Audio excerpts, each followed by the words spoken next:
Intentar reponer los puntos sobre las IES, hacer lectura de la economía. Saludamos a Juan Ignacio Crespo, economista. ¿Qué tal, Juan Ignacio? Buenos días. Bien, ¿y vosotros qué tal? Bueno, pues viendo, ¿no? Sopesando los mercados, esos riesgos, esas políticas ultraliberales de Takaichi en la práctica, más gastos, menos impuestos, más endeudamiento. ¿Esto va a suponer una estimulación de la economía o un endeudamiento en el que los mercados todavía no han dado su última palabra?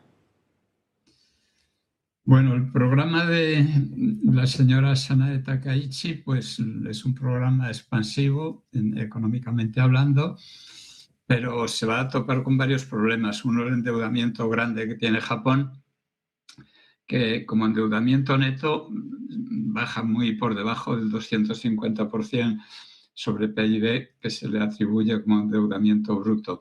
¿Por qué? Pues porque Japón tiene, tanto el sector público como el sector privado, numerosos activos en su poder. El sector privado ha invertido mucho fuera de Japón y por eso la deuda neta del país pues baja mucho respecto a lo que es la deuda bruta como porcentaje del PIB. Pero así y todo, pues hay un problema de fondo que para mí sería el más importante en este momento, que las políticas expansivas de la primer ministro japonesa, que acaba de renovar su mandato, pues tiene una cotización del yen que está llegando a 160 yenes por dólar, que es lo que es tolerable, digamos, para las autoridades norteamericanas.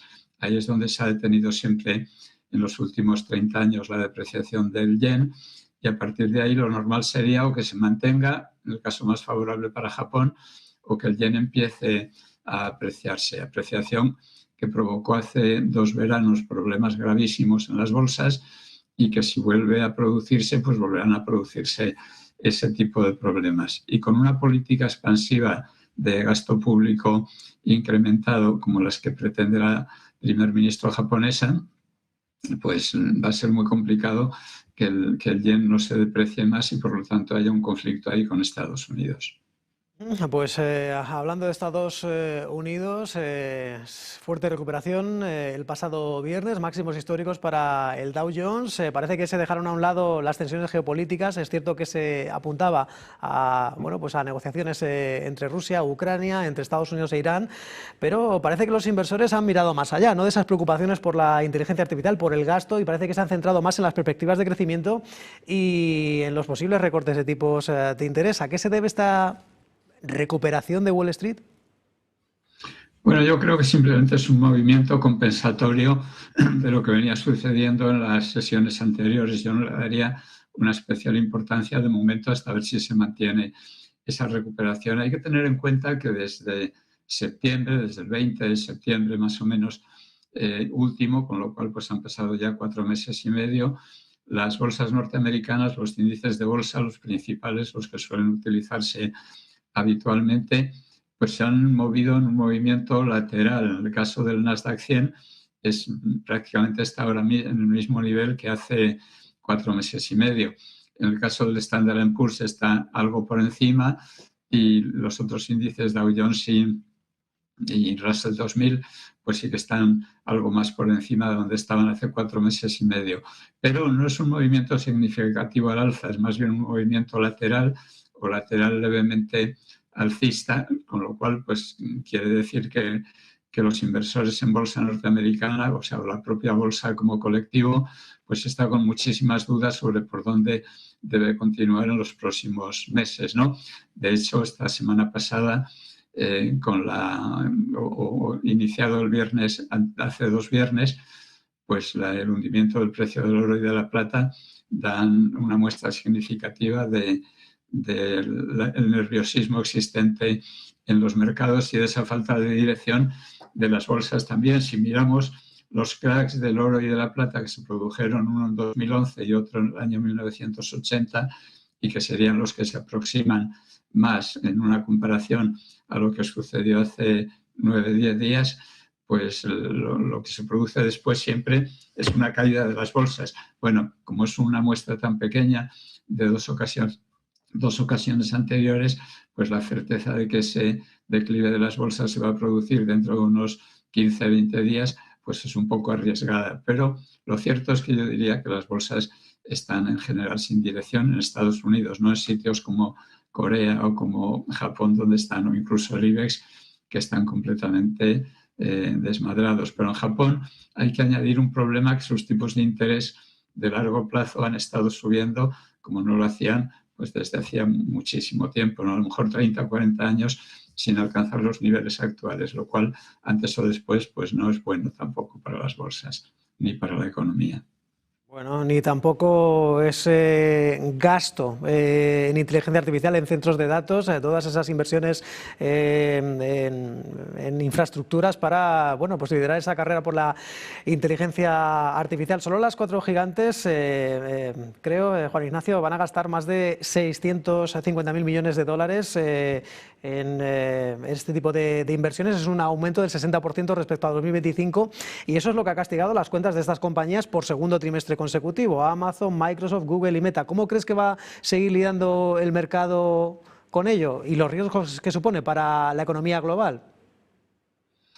Pues de una manera completamente intercadente. Unos días se pensará que el futuro es la inteligencia artificial y que esa carrera es importantísima y por lo tanto pues que hay que apoyar a las empresas que están en ello, y otros días se verá como algo que está completamente sobredimensionado, que a corto plazo no va a dar beneficios a las empresas que realizan este tipo de inversiones, y que aunque la promesa de la inteligencia artificial es atractivísima, pero su plasmación en aumentos de la productividad está todavía por ver. Y entonces por eso también el que las bolsas estén comportando con esos movimientos de sube y baja durante este periodo que está mencionando de 4 meses y medio. Y por lo demás, pues obviamente la cotización del dólar va a jugar un papel fundamental, pero la expectativa de los resultados de la inteligencia artificial se ve combinando, como decía, con que a corto plazo no acaban de verse. Y para mí en esas cantidades hay algo inquietante, que en la burbuja tecnológica se produjeron inversiones del mismo tipo que en la época eran descomunales, ahora parecen pequeñas, ¿no? Pero hay que recordar que estaba en ciernes el 3G para las comunicaciones por móvil, y que los gobiernos estaban subastando en toda Europa las licencias para el 3G, y las cantidades que se aportaban en esas subastas pues eran totalmente astronómicas en la época. Bueno, pues lo de la inteligencia artificial resulta comparable. De verdad es un futuro como lo fue el del teléfono móvil, pero que a corto plazo pues no está claro que se pueda rentabilizar.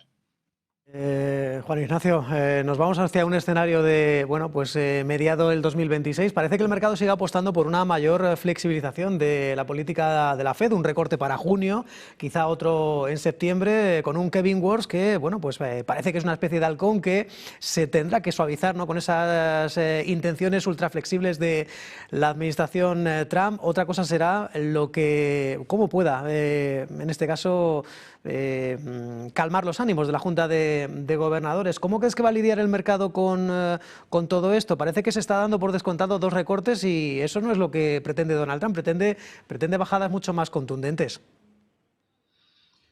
A ver, el nuevo presidente, el que seguramente sea el nuevo presidente de la Reserva Federal, se caracteriza por defender una política monetaria dura en los tipos de interés, lo cual va al choque completamente con lo que Trump quiere, y por una política mucho más blanda que llevaría a reducir el tamaño del balance de la Reserva Federal.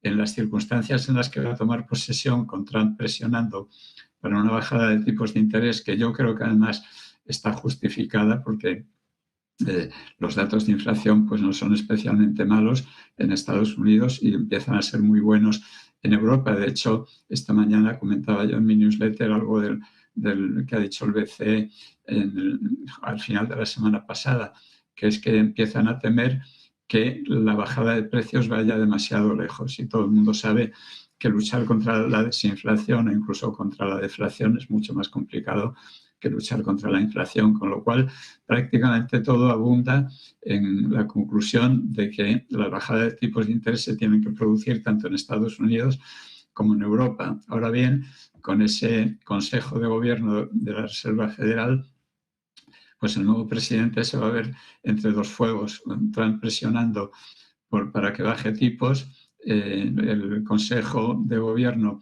no viéndolo tan claro y él con una idea de que lo ideal sería, si no ha cambiado su filosofía de política monetaria, sería subir tipos y hacer una reducción fuerte del balance de la Reserva Federal, lo que llevaría a una reducción de la liquidez en los mercados y consiguientemente pues a un crack en bolsa probablemente, con lo cual tiene que cuadrar un rompecabezas muy complicado. El arte de soplar y sorber al mismo tiempo y apagar esos incendios, como ya ha hecho en numerosas ocasiones Jerome Powell. Juan Ignacio Crespo, economista, un placer. Muchas gracias. Gracias, buenos días.